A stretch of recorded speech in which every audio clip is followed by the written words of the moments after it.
Jason, Rob, a share, guys. Hello and welcome to Crazy Town, a podcast about the global crisis we face and our modern society's seeming inability to address it. I'm Crazy Town producer Alex Leff. This is part 3 of our 6-part series, Finding Crazy Town. Now, if you're just joining us, here's the sitch. Our Crazy Town hosts, Jason Bradford, Rob Dietz, and Asher Miller, are still missing. Last episode, our investigation led us into the strange world of complexity. We discovered that the more complex our civilization becomes, the harder it is to understand, manage, and even think about. Every answer seemed to uncover 3 new questions, which, I gotta admit, has not been great for the investigation. Our search has been getting larger and larger. We've crossed the high seas of international shipping and navigated the fragilities of complex systems. At this rate, we're going to have to scour every nook and cranny of our global civilization by the summer's end if we want to find them. I think it's time we put some limits on our search. I mean, nothing can grow forever, right? Let's think through this rationally. Maybe I've let my emotions get in the way. I've been too distraught over Jason, Rob, and Asher's disappearance. I haven't been using my head. I need to become a lean, mean thinking machine, a cold calculator, someone who looks at the facts and nothing but the facts. I need to think like an economist. Yeah, that's good. That sounds right. There was a Crazy Town episode on economists back in the early days. What were they saying about economists? Asher, how are you doing, man? Why do you ask? Well, on like a Facebook post came out. You were just dissing on economists. Are you okay? You're mad about something? You mean the one where I said they were the most dangerous people in the world? Right. That's beyond serial killers and whatever. Well, I didn't say that, but yeah, I'm a little pissed at economists these days. Wow. Well, economists are pretty easy to get pissed at. It's like they forget that the environment actually has an effect on the economy.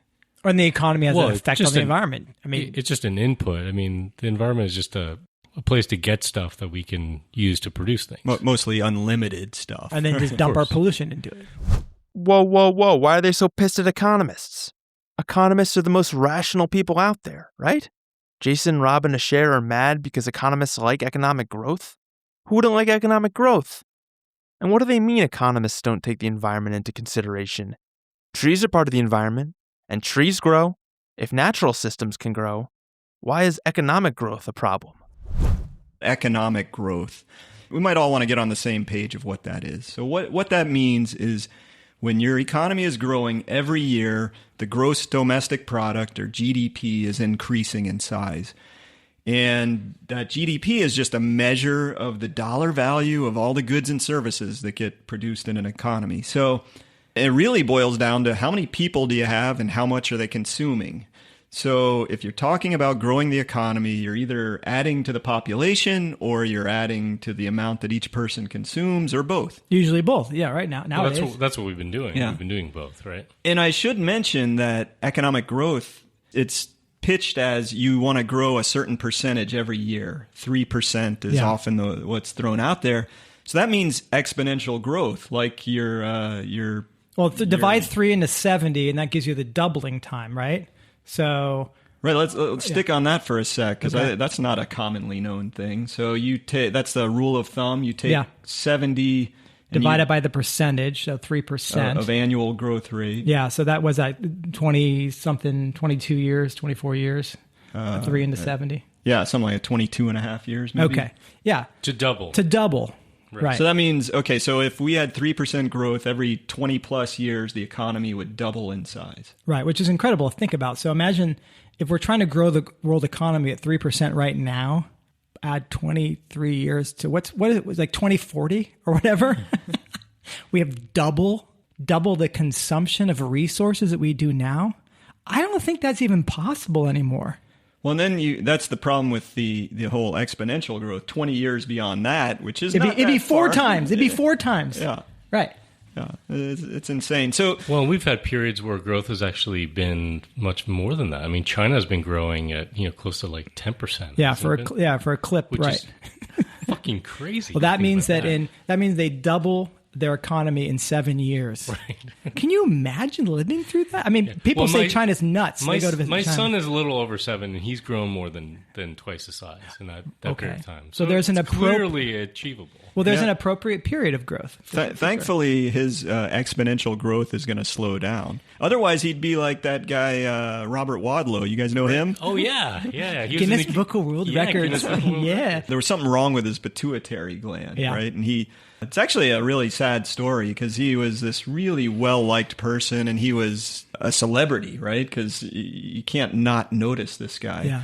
And so he started actually touring with Barnum and Bailey or the circus, and he started going to parades and stuff. And he ended up dying really young at the age of 22 because he was in a parade and he used to wear leg braces, and one of them rubbed his ankle and he got a blister, and the blister went septic, and his heart just couldn't pump blood to his extremities well enough to heal stuff like that. Right. So, like you think about that, you get a blister and you die. Right. That's what happens when continuous growth is pushing the limits of the system. Right. And of course, now that we figured out what was causing that was a problem with the pituitary gland, that medically we stopped that growth so that this person could continue to develop rather than continue to grow. Well, we wanted him to be tall enough that he could actually still make money off of his height. Right? Yeah, like 7'1" was ideal, right, for its center. Yeah, for basketball. Yeah, right.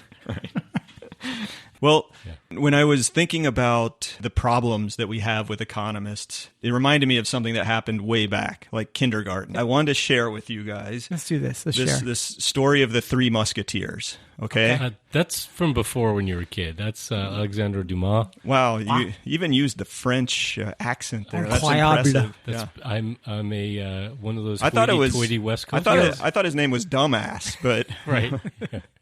No, so the Three Musketeers, it's almost like the three of us. It was me and my two best buddies. People used to call us that. And we used to play games all the time, sports, whatever, stickball in the street, which, based on our car culture episode, you can't do that anymore. Yeah, that's not illegal. But we would get together all the time and play these games. And one of the Three Musketeers, his name was Scott, he was probably, I guess I'd call him a bit more competitive than the other two of us. What used to happen is he would quit when he would start losing in a game. We'd be playing a game, he'd fall behind and be like, I quit, and he'd go home. Oh, that's childish. Yeah, I know. He was a stupid, childish child, yeah. And so me and the other musketeer, David, we were getting pretty upset by this. So anyway, me and David were like, what are we going to do with this guy? And we decided, all right, that's it. If he quits another time, we're banning him. So we go to play a game, and he falls behind and quits, and we're like, all right, that's it. We're not playing with you for a week. Man. It was a at that age, a week is like a lifetime. It's huge punishment, and he got really upset, maybe rightfully so. And he went home and he complained to his dad. He's like, those guys aren't letting me play anymore. And his dad came to talk with us, and we told him what happened. And he was like, yeah, that seems about right. That seems like a fair point. Good work, you guys. Oh, that's a good parent. Yeah. Yeah, and so Scott did his time for that week. Oh, and you guys stuck with it? Yeah, we stayed with it. Wow. And then after the week, everything was back. He learned how to deal with, the game not going his way, or at least put aside some of the emotion, and was able to play. And we all had a better time going forward. And what I realized from this is we gave him a very direct feedback. If you're going to act this way, this is what's going to happen. And consequences. And we even had enforcement from above, right? Scott's dad authority. Sort of coming in and backing us up on that decision. And this is where the economists are completely lacking. They don't have any sort of feedback in their models. And so when an economist says something outrageous, it's because they don't understand what's feeding into whatever it is they're spewing. Well, oh my gosh. I guess I would say they don't have feedback from outside of their own little system, right? Because I think economists get rewarded for whatever theories or tinkering that they might do on a policy level if they see a direct impact within the economic system, right? Right. Jobs grew, unemployment went down, the GDP went up, whatever it is. Yeah. But they're not getting feedback from outside that system. They only care about those specific things. That's right. But I think that's what's weird is even little kids can get that, oh, this thing affects that thing. Right. Yeah. But economists seem to have this crazy blind spot about it. But how could economists be blind to reality? They're always talking so seriously and wear those fancy suits and ties. Seem pretty legitimate to me. I thought they would have been perfect to help us find the crazy town guys. But if economists are only looking at their very narrow models that can't take the environment around them into consideration, then maybe they're not the best role models for us in our search. It reminds me of a joke my grandpa used to tell. So this couple sees a man searching under a streetlight, looking for something. They ask him if he lost something, and he says, "Yeah, my keys." So then the couple asks, "Well, where'd you lose them?" Over there in the bushes." "Then why are you looking under the streetlight?" "'Cause this is where the light is." Maybe economists are searching under the streetlight, even though their keys are in the bushes. They're studying the things that fit neatly inside their models instead of the nuanced world outside them. Which means, if we want to find Jason, Rob, and Asher, then we've got to be more aware of the environment around us than the average economist would be. But maybe that's our clue. If we want to find what we're looking for, we shouldn't look where economists are pointing. We should look at what they're missing. I've got a story. I was a little older than you. I wasn't 5 or 6 or whatever it was. I was like 30, 31 or something like that. Ancient. I think this is around 2002. I had this research group that I had put together. We were people from around the U.S. We had someone from Japan. We had people from U.K. and Europe. We had some people from South America. It's very worldly. It was very worldly. And we were looking at the relationship between global climate change and biodiverse ecosystems in the Andes, specifically Manu National Park in Peru. We were interested in how the birds and the trees would move upslope as the climate warmed, let's say. Okay. But this all, of course, ties into how much carbon we're emitting because we're burning fuels. And so, to pull this all together, I started to read the literature on what's called the integrated assessment models, which the ultimate for this is the Intergovernmental Panel on Climate Change, or the IPCC. That's the big international climate body, right? So I'm trying to learn, how do these integrated assessment models work? Because we're kind of doing a miniature version of this in this national park in Peru, and I wanted to kind of just have a bigger picture. I was a narrow kind of biology PhD guy, and I wanted to study this, and I wanted to understand how to pull these threads together. So I read an IPCC report. I just started, I'm going to read this. And that's a pretty insane thing to do. Yeah, you're you and 12 other people have done that. Not exactly. An entire report. Yeah. And what was interesting was that I got very disturbed by it. Now you think, oh, you got disturbed because it presented a very bleak portrait of the future. True. But you already probably knew that. Yeah. The pessimist that you are. Yeah, no, it wasn't just that. It was that it didn't add up. It made absolutely no sense. I'm reading this report from this body that is renowned in this world, the world of scientific community comes together and produces these things. Yeah, they won the Nobel Prize in Science, right? Yeah. And I'm going, I don't get this. What didn't you get? Oh, man, this is... well, okay. Jason's having a little traumatic flashback here. Yeah. How do I explain this? So basically, it's this vision of the future. It's saying, here's how we're going to develop our economy and our society throughout the 21st century. They're basically scenarios of assumptions that they're making, right? Yeah. Here's what the world looks like over the next several decades. Right. And then what's tied to that is how many emissions of carbon, go into the air because of how much fuel we're burning, right? And so they're numbered, there's 2.6, 4.5, 6, 8.5, and these have to do with how much additional watts per meter squared of heat is trapped onto the Earth. That's assuming we're gonna do a lot more stuff in society. That means you're gonna burn more fuel and you're gonna trap more heat, more watts per square meter. Am I getting this right? Yeah, and there's a mix of, say, okay, we do this with coal, or we do this more with nuclear, or we have more renewables. They have different ways in which the energy mix evolves. Let me give you a quote from the latest report, which is similar to what the older reports were like. All right, but before more dire. Yeah. Okay, so you're basically trying to make all of us, as disturbed as you are. That's the point. Okay, yeah, go lay it on us. Throughout the 21st century, climate change is expected to lead to increases in ill health in many regions, and especially in developing countries with low income, as compared to a baseline without climate change. High confidence. Health impacts include greater likelihood of injury and death due to more intense heat waves and fires. High confidence. Yeah.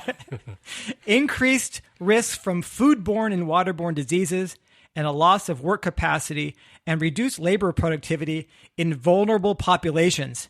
High confidence. It keeps going. Risks of undernutrition in poor regions will increase. High confidence. Yeah, this is our laugh so you don't cry moment. Exactly. Because, geez, yeah. It keeps going. We are confident that we are fucked. Well, this is just one paragraph. It goes on. Risks from vector-borne diseases are projected to generally increase with warming due to the extension of the infection area and season, despite reductions in some areas that become too hot for disease vectors. Medium confidence. The mosquitoes die. Yeah, the mosquitoes all, they actually explode. They pop like popcorn. Yeah, okay. We'd have a lot more disease, except the mosquitoes can't even survive Exactly. this heat. That's a new product. Orville Redenbacher's selling mosquito pop. Okay. Here it goes on. This is just one paragraph. Make it stop, please. Globally, the magnitude and severity of negative impacts will increasingly outweigh positive impacts. High confidence. Sorry. High confidence. Yeah. By 2100, for RCP 8.5. That's basically the warmest scenario they have. Yeah. Wait, so that means, is 8.5 meaning, that's not degrees warming? No, that's the additional watts per meter squared added. Thank right? you. Yeah. But it's not quite 8.5 degrees Celsius warming, but it's 5 really or high. 6 It's up or there. something. Yeah, it's like 5 or 6. The combination of high temperature and humidity in some areas for parts of the year is expected to compromise common human activities, including growing food and working outdoors. High confidence. Breathing. Exactly. Oof, this is pretty bleak. I'm starting to understand why economists might not want to look at the consequences of our actions after all. It's not very fun. But at least we're not listening to economists anymore. This is the realm of science, for God's sakes. Surely climate scientists of all people will have a better grasp on the big picture. Okay, it's dire. It's dire. But what does this have to do with? Okay, it sounds bad. economics? It sounds really bad. And I'm really worried, right? But then I'm confused because all this entire report, everything is a world that's wealthier. So if you read back further earlier chapters, the scenario being played out here is that this is a world in which there's much more consumption. There's much more food available. There's much more consumer goods available. There's much better housing stock available. There's much better healthcare available. Everything is wonderful. In other words, it's like I said, it's like we're all driving to the shopping mall and having a great life. And then later chapters, it reads like this. Yeah. It doesn't make any sense. No feedback. There's no feedback. These models, like the RCPs, right? RCP stands for Representative Concentration Pathways. These are climate models and looking at the impacts of warming at different levels. And there's a lot of feedback in those models, within the climate system. But where there's this kind of line drawn is saying that all this stuff about the socio-economic system, we don't know. That's not our bailiwick. That's right. Some other territory of expertise. We just have to defer there. So yes. They operate by basically taking these SSPs, right? Shared socioeconomic pathways. At face value. And the SSPs are kind of made up by economists, right? Yeah, at this point, that's right. And those economists have this vision in their mind that there's going to continue to be economic growth, energy demand growth, material progress, all these things that are going to continue to go on. In fact, must go on, right? Yeah. And so these climate scientists are sort of saying, well, okay, what's the impact of these things, on the climate system if we do that? But never questioning, well, shit, if the climate changes, significantly. You were just talking about, reading in that quote. Well, some labor is actually gonna be hard to do, right? Like, Right. There's some going outside, maybe not a good idea. Growing food, I believe Yeah. you mentioned. Oh yeah, there's giant floods. There's increase in disease. There's the crashing of agricultural production.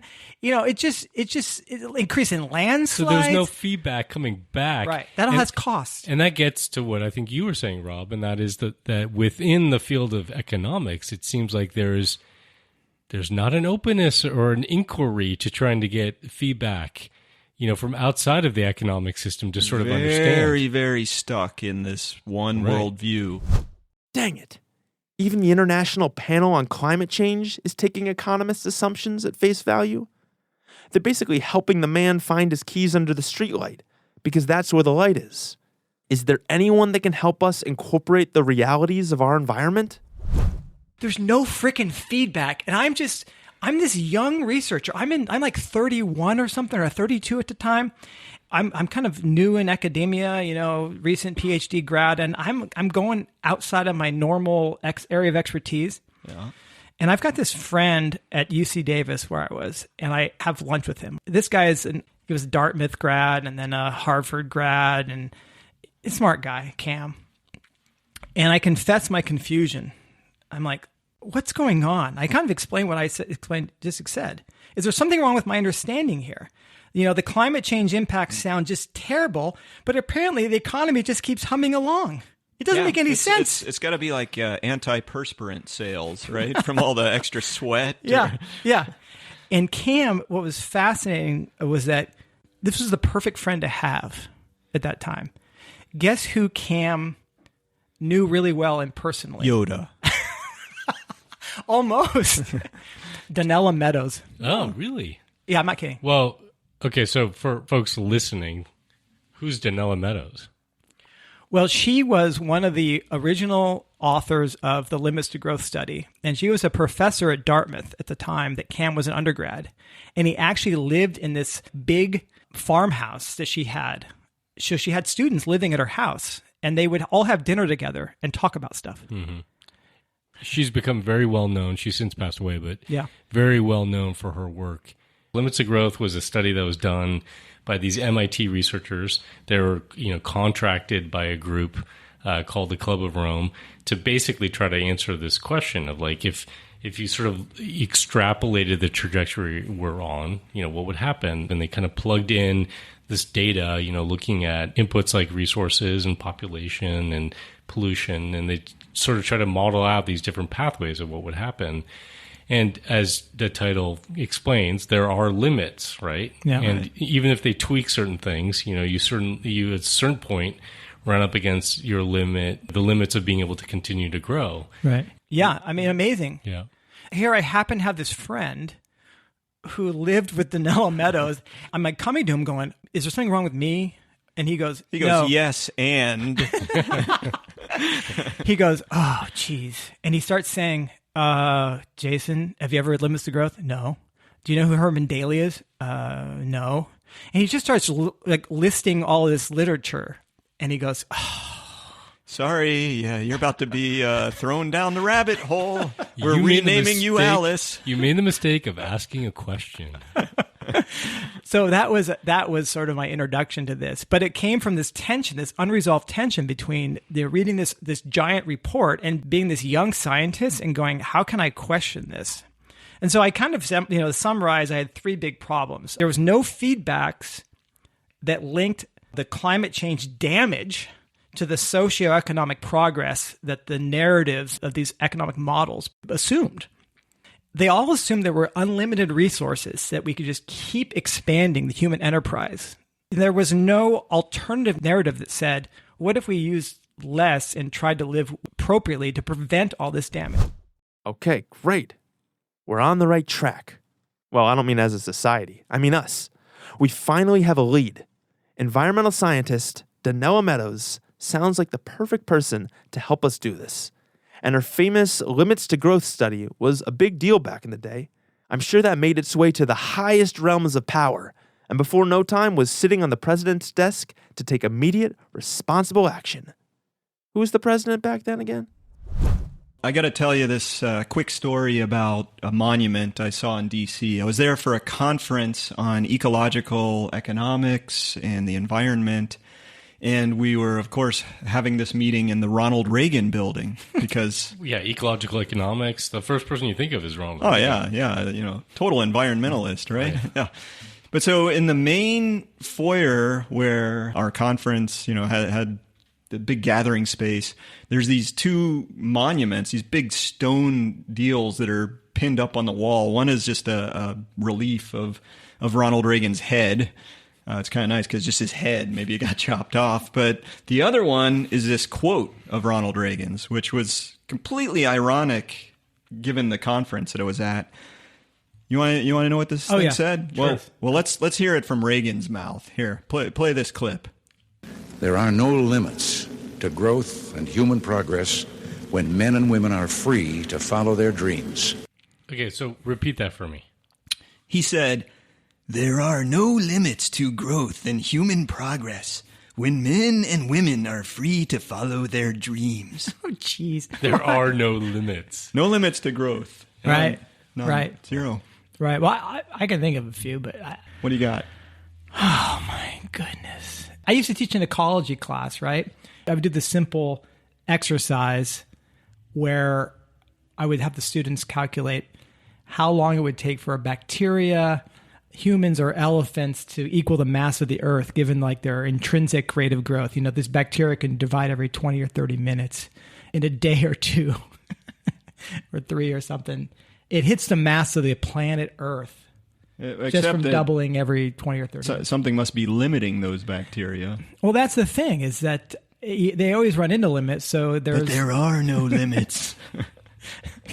He's talking about humans, okay? Right, we're Not exceptional. equal. We're We are. exceptional. We're different. We have brains. That's so weird. Why would our government not believe there was any limits to growth? Did the economists get to them too? What I'm interested in thinking about a little bit is, where did this fixation on growth even come from? Right? I think that our sort of economic thinking, the field of economics, grew up and matured in a period where we actually had pretty remarkable growth. Because of oil. Right? Well, really, yeah, it's driven by energy and this abundance of like the short-term abundance of a supply of magical energy that we were able to harness and turn that into consumption of resources and get people to buy shit. And you're born into that, just like someone is born into wealth and they feel like they earned it. Like they're born into that, and they think it's sort normal. of feel like that is normal, right? So it kind of makes sense that we might think, oh well, not only has this worked so far, it's going to continue to work, sort of indefinitely in the future. It pisses me off. It's like, okay, I think it's a problem of scale, like you're saying. During the development of economics, of economic theories, okay, which in the 19th and 20th century was industrial revolution time, tremendous growth potential because of fossil fuels. I kind of think of it as a trajectory. Like I remember watching like Mark McGwire hit a home run in Cardinal Stadium, right? The ball would go up for a while, and then it would start coming down.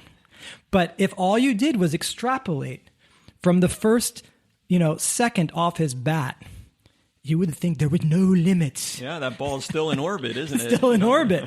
But there's no perspective on that. There are physical laws related to a baseball in flight, and there are physical laws related to economy and its ability to grow. And they're just different scales of change. Now you're just talking crazy. See, where Reagan got a lot of this stuff from was from a business professor named Julian Simon. He wrote this book called The Ultimate Resource. And of course, the ultimate resource is the vaunted human mind, because people never do anything stupid. We're just the greatest. Well, remember Reagan said there are no limits to human innovation, right? That's right. Well, yeah, growth and progress. So in this book that Julian Simon wrote, The Ultimate Resource, he had this quote where he said, "We have in our hands now, well, actually, in our libraries, the technology to feed, clothe, and supply energy to an ever-growing population for the next 7 billion years."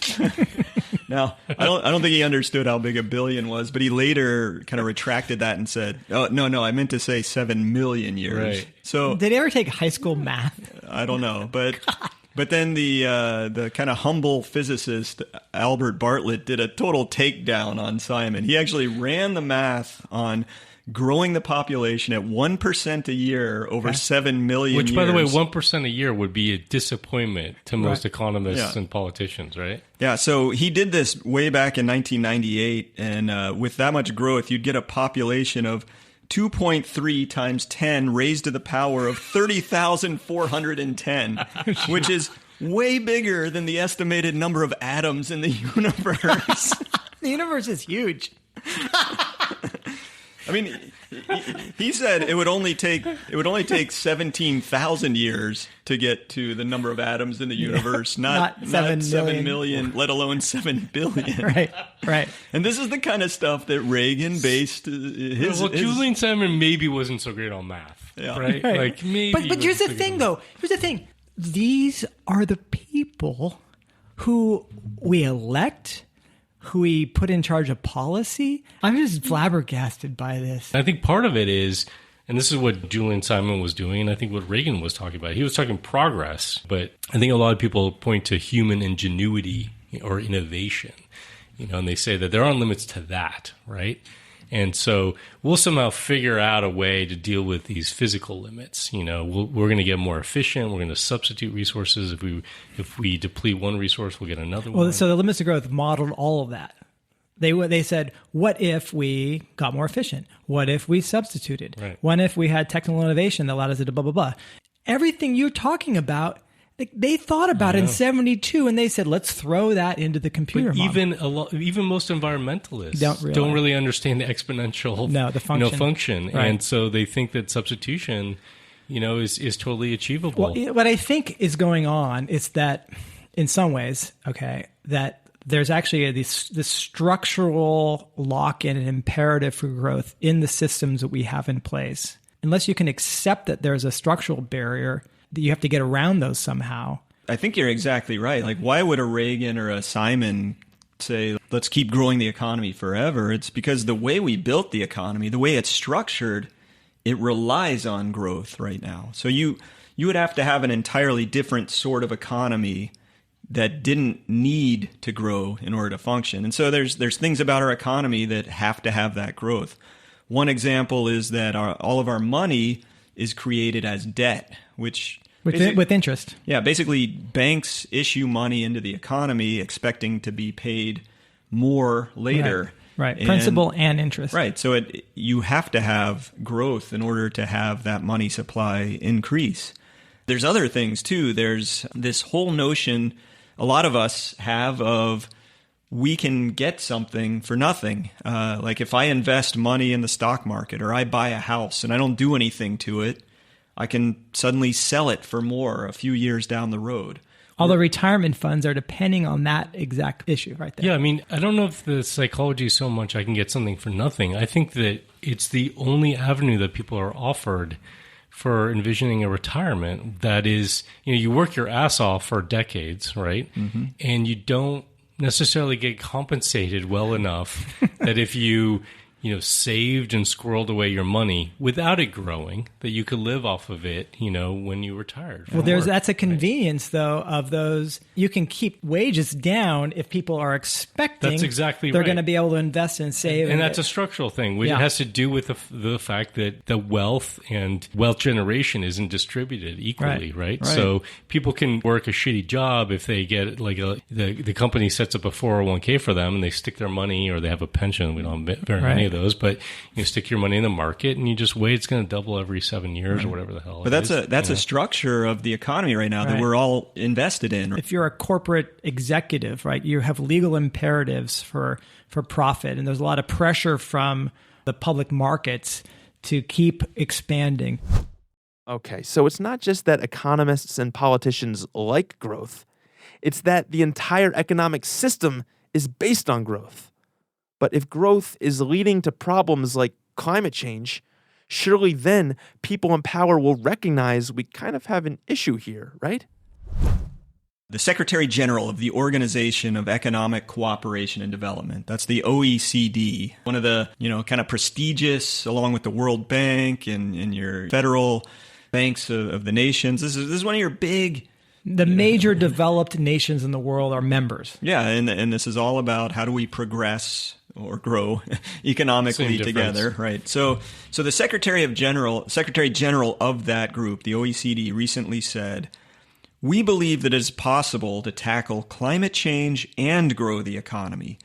Our bottom line is that green and growth are compatible. We can and must have them together."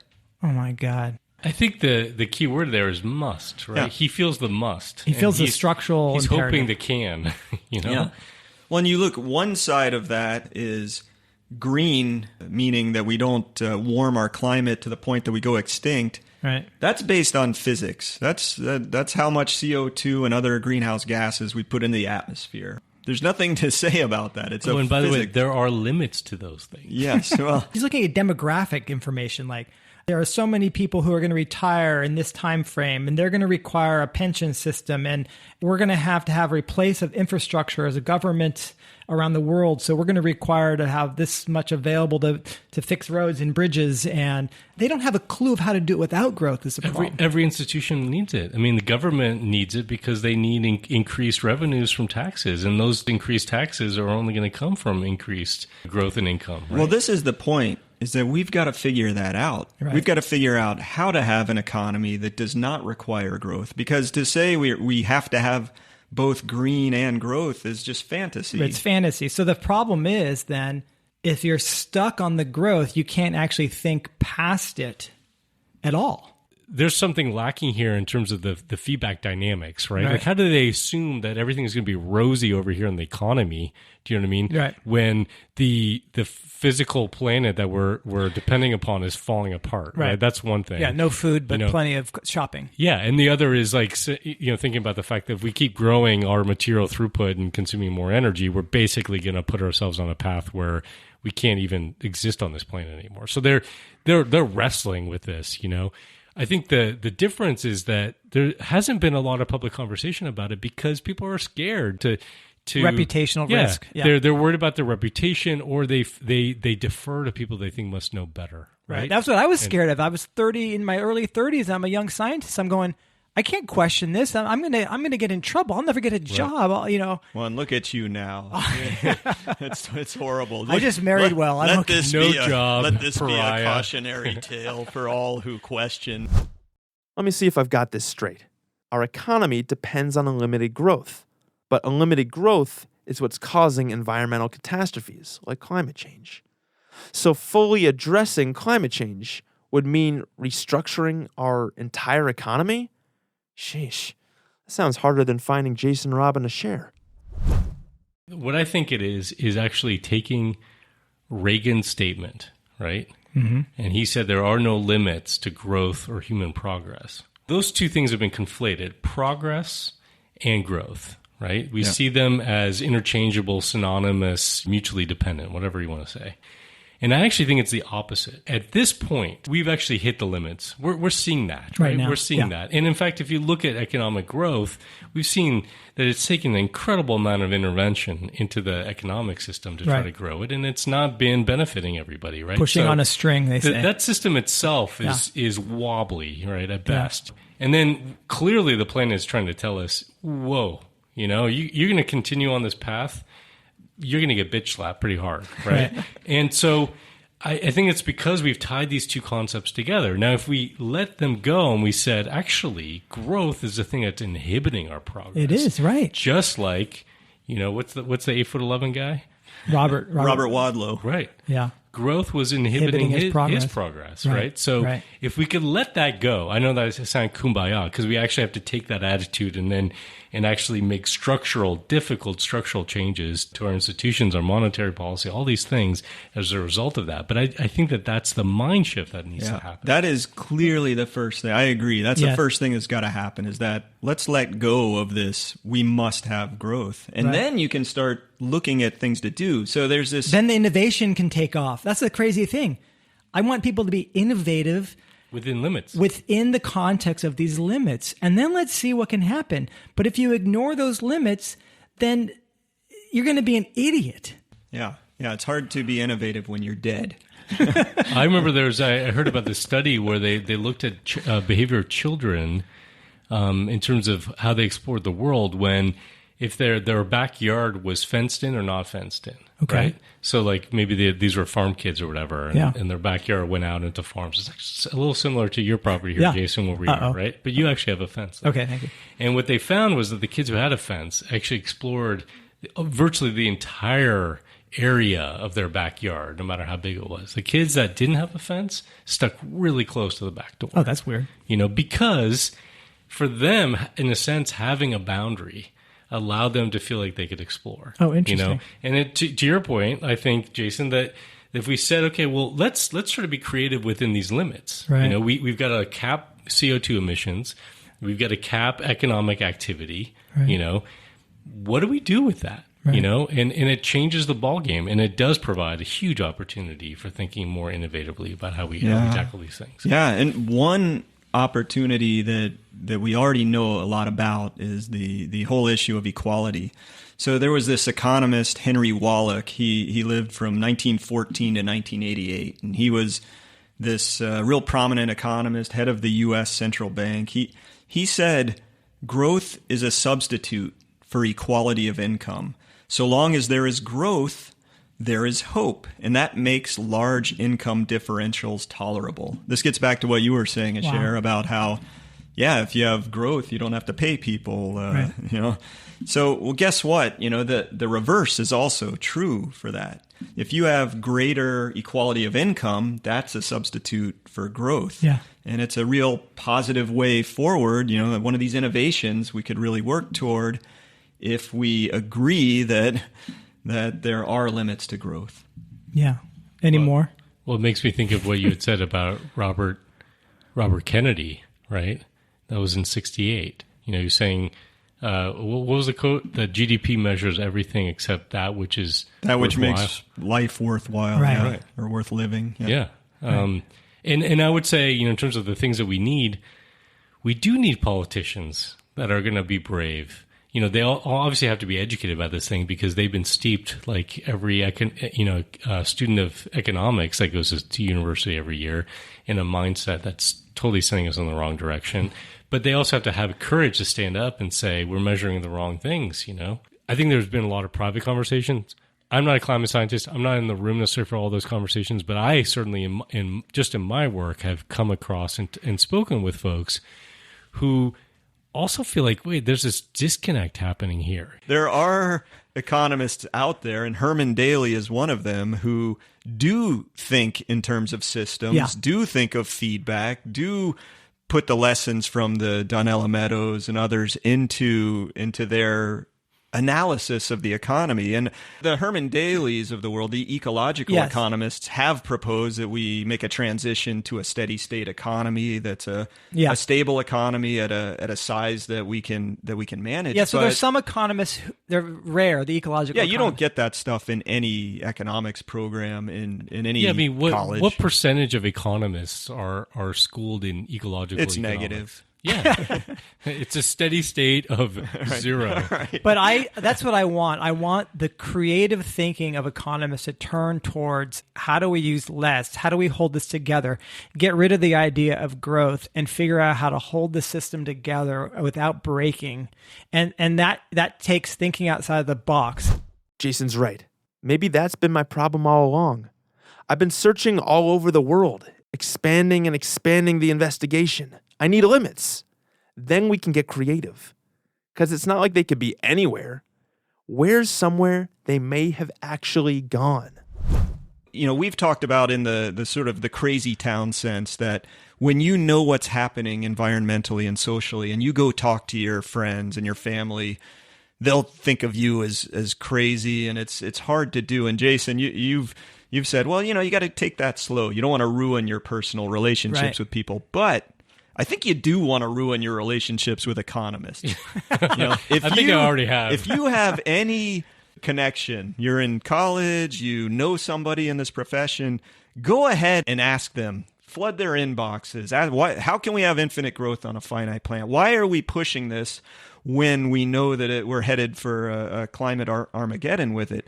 Ask them in print. Make comments on their comments. You know, just find out. Can we have an economic framework that avoids killing the planet? I think you're absolutely right in the sense that, and I wouldn't even say push the economists in your life, you know, or the ones that are in public life that you come across. It's anyone who takes at face value what the field of economics, a conventional field, neoliberal economics, is just sort of the dominant worldview that we live in right now, at face value. So ask your politicians. Yeah. You know, why are you listening to these economists? Well, you can take this back to my story, the Three Musketeers, and the back to the cul-de-sac where we were playing. It's like the people in charge are actually giving Nobel Prizes to these guys. So rather than shunning them, which they need to be shunned and moved in a different direction, they're being rewarded. And so I think it has to start, as you're saying, from people calling them out. Yeah, until they understand that. They should be fucking vilified. Maybe that's our clue. Whenever we find an economist making an outrageous claim, maybe Jason robbing a share won't be too far. We need to look wherever the dominant worldview starts to crack. Whenever someone says growth can continue forever, and that growth is progress, that might just be where we find them, annoying the crap out of everyone by asking the uncomfortable questions. So our search isn't just about finding 3 missing podcast hosts. It's about finding the assumptions our culture never thinks to question. That's where we'll have to look next time. Good work today, team. Let's meet here in 2 weeks. And remember, if you lost your keys in the bushes, don't go looking under the streetlight.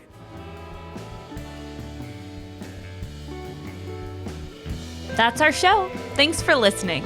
If you like what you heard and you want others to consider these issues, then please share Crazy Town with your friends. Hit that share button in your podcast app or just tell them face to face. Maybe you can start some much needed conversations and do some things together to get us out of Crazy Town. Thanks again for listening and sharing. Crazy Town. Crazy Town.